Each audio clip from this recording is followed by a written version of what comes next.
मुंबईमध्ये आल्यानंतर तो ब्रिजवर उभं राहायचा काय किस्सा आहे? कारण ते फक्त ना एका वाक्यात आलंय, पण काय घडलंय ते माहीत नव्हतं आणि त्याला जोडून किती वेळ गेला स्थिरावायला मुंबईमध्ये आपलंसं म्हणायला? तुला आता मुंबईत एक तर मी मधूमुळे आले, हे हो, तुला सांगितलं मी. हो. मधुगंधामुळे मी जसं पुणे मुंबई जरी आता आता तर अगदी जवळ हो. वाटतं आपल्याला, पण एक मी सांगते ते एक 20-22 वर्षापूर्वी थोडं जास्त लांब होतं ते. म्हणजे तासांनी म्हणत नाही मी, शहरं शहर, म्हणून. हां. आता जवळपास सगळी शहरं आपल्याला सारखी वाटायला लागलीत, पण तसं नव्हतं. पुणे थोडंसं एक नाही म्हणत तर एक लेटबॅक शहर आहे, शांतता शांत. आहे. आपल्या आपल्या टू व्हीलर काढल्या आणि गेले इकडे तिकडे. मुंबईची ती ती गर्दी, वेग ते नाही आहे हो. पुण्याला. आणि मला इकडे मुंबईच्या एका हॉस्टेलमध्ये जागा मिळाली म्हणून मधूचा फोन आला की मुक्ते काय करतेस? म्हटलं परीक्षा संपतीये ग उद्या माझी. ती म्हणली उद्या संपतीये ना, परवा ये. म्हटलं कुठे काय?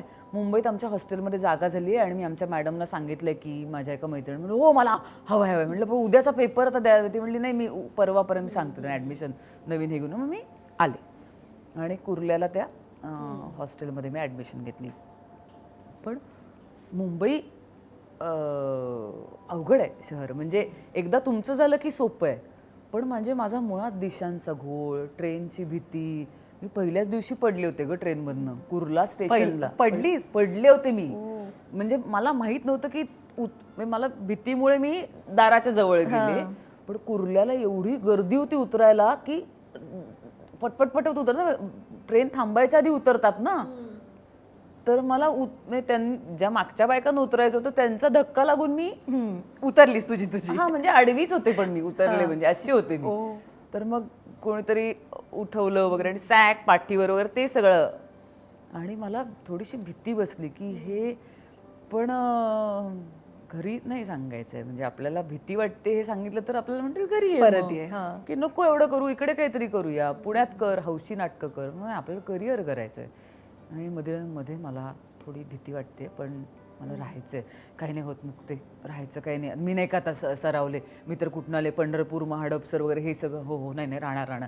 सो ते मैत्रिणींचं एक देवाणघेवाण तिथे मला भयंकर सपोर्ट होता. आणि मग मी म्हटलं काय करता येईल. बरं काम नव्हतं घाईघाईने आलेलं. काही दिवस गेले का एक तरी मला खूप लवकर काम मिळालं. मी एक आठवड्याभरातच साधारण तयाऱ्या सुरू झाल्या. हो, कारण मला पुण्यामध्ये आमच्या ललित कला केंद्राची स्टुडंट असताना मुंबईची अनेक मान्यवर मंडळी म्हणजे विजय केंकरे, वामन केंद्रे, मंगेश कदम, पवार सर, हे सगळे, राजीव नाईक सर, ही सगळी मंडळी परीक्षक म्हणून आम्हाला तिकडे यायची परीक्षा घ्यायला. त्यामुळे इकडच्या मंडळींना माहिती होतं की असे काही नट येणार आहेत, असे काही विद्यार्थी यावर्षी पास आऊट होत आहेत.